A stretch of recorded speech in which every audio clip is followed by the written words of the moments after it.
টাকার প্রয়োজন হলে কোরআনে কারিমের 4টি সূরা একসাথে যদি পড়েন তাহলে আল্লাহ পাক অবশ্যই আপনাকে সাথে সাথে রিজিক দান করবে এবং অঢেল সম্পদের মালিক আল্লাহ সুবহানাহু ওয়া তাআলা আপনাকে বানিয়ে দিবে। এটা আমার কথা নয়, বিশ্বনবী সাল্লাল্লাহু আলাইহি সাল্লাম বলেন, আনাস ইবনে মালিক রাদিয়াল্লাহু তাআলা আনহু থেকে হাদিস এসেছে যে নবী করিম সাল্লাল্লাহু আলাইহি ওয়াসাল্লামের কাছে জনৈক এক ব্যক্তি আসলেন। রাসূল করিম সাল্লাল্লাহু আলাইহি ওয়াসাল্লাম তাকে প্রশ্ন করলেন, হাল তাযাওয়াজতা ফুলান, হে তুমি কি বিয়ে করেছো? তখন ওই ব্যক্তি উত্তর দিয়েছে, ইয়া রাসূলুল্লাহ আমি তো বিয়ে করি নাই, তার কারণ হচ্ছে আমার কাছে সম্পদ নাই। নবী করিম সাল্লাল্লাহু আলাইহি ওয়াসাল্লাম বলেছেন, তুমি কি কোরআনে কারিমের ওই 4টি সূরা জানো না যে 4টি সূরা পড়লে পরে আল্লাহ পাক তোমাকে অঢেল সম্পদের মালিক বানিয়ে দিবে। সুবহানাল্লাহি ওয়া বিহামদিহি সুবহানাল্লাহিল আযীম। এই আমলটা আমরা প্রত্যেকে করার ট্রাই করব ইনশাআল্লাহ। প্রথম নাম্বার হচ্ছে সূরা ইখলাস। এই সূরা ইখলাসের অনেক ফজিলত, শুধুমাত্র সূরা ইখলাসের 300 বেশি ফজিলত আছে। সুবহানাল্লাহি ওয়া বিহামদিহি সুবহানাল্লাহিল আযীম। এখন আপনি সূরা ইখলাস যদি পড়েন, নবী করিম সাল্লাল্লাহু আলাইহি সাল্লাম বলেন, কোন ব্যক্তি যদি 10 বার সূরা ইখলাস পড়ে আল্লাহ পাক জান্নাতে তার জন্য একটা সুন্দর ঘর বানিয়ে দেয়। সুবহানাল্লাহি ওয়া বিহামদিহি সুবহানাল্লাহিল আযীম। এই জন্য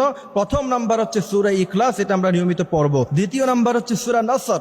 নবী করিম সাল্লাল্লাহু আলাইহি সাল্লাম বলেছেন, ইদা জা নাসরুল্লাহি ওয়াল ফাতহ ওয়া রাআইতান নাসা ইয়াদখুলুনা ফি দীনিল্লাহি আফওয়াজা ফাসাব্বিহ বিহামদি রাব্বিকা ওয়াস্তাগফির। নবী বলেছেন যে এই সূরাতুন নসর হলো গোটা কোরআনে কারীমের 4 ভাগের 1 ভাগ। সুবহানাল্লাহি ওয়া বিহামদিহি সুবহানাল্লাহিল আযীম। তৃতীয় নাম্বার হচ্ছে সূরা কাফিরুন, কুল ইয়া আইয়ুহাল কাফিরুন লা আ'বুদু মা তা'বুদুন ওয়া লা আনতুম আ'বিদুনা মা আ'বুদ ওয়া লা আনা আ'বিদুম মা আ'বাদতুম ওয়া লা আনতুম আ'বিদুনা মা আ'বুদ লাকুম দীনুকুম ওয়ালিয়া দীন। এবং এই সূরাটা অবশ্যই আমরা শুদ্ধ করে পড়ব, সূরা কাফিরুন। তারপর 4 নাম্বার হচ্ছে সূরাতুল জিলজাল। নবী করিম সাল্লাল্লাহু আলাইহি ওয়াসাল্লাম বলেছেন, সূরাতুল জিলজাল হলো গোটা কোরআনে কারীমের 2 ভাগের 1 ভাগ। সুবহানাল্লাহি ওয়া বিহামদিহি সুবহানাল্লাহিল আযীম। সুতরাং প্রথম নাম্বার হলো সূরা ইখলাস, দ্বিতীয় নাম্বার হলো সূরা নসর, তৃতীয় নাম্বার হলো সূরা কাফিরুন, চতুর্থ নাম্বার হচ্ছে সূরা জিলজাল। প্রথমে আপনি 2 রাকাত সালাতুল হাজাত নামাজ পড়বেন, তারপরে 4টা সূরা একসাথে পড়বেন, এরপরে আস্তাগফিরুল্লাহ রাব্বি মিন কুল্লি যামবি ওয়া আতুবু ইলাইহি লা হাওলা ওয়া লা কুওয়াতা ইল্লা বিল্লাহিল আলিয়্যিল আযীম। দুরূদ ইব্রাহিম পড়বেন অথবা সাল্লাল্লাহু আলাইহি সাল্লাম পড়বেন। তার কারণ হচ্ছে নবী বলেছেন, মান সাল্লা আলাইয়া ওয়াহিদাতান সাল্লাল্লাহু আলাইহি আশারা। কোন ব্যক্তি যদি একবার বিশ্বনবীর উপরে দুরূদ পড়ে,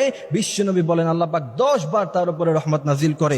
এরপরে যদি আপনি আমলটা করার পরে আল্লাহ পাকের কাছে চাইতে পারেন, আল্লাহ বলেন, ইন্না রাব্বাকা ইয়াবসুতুর রিজকা লিমান ইয়াশা ওয়া ইয়াকদির। আমার কাছে অজস্র আছে, অসংখ্য আছে, তুমি কত চাও আমি আল্লাহ তোমাকে দিয়ে ভরপুর করে দিব। এই জন্য আমরা অবশ্যই এই আমলটি করব ইনশাআল্লাহ। আল্লাহ পাক আমাদেরকে আমলটি করার তৌফিক দান করুক, আমিন।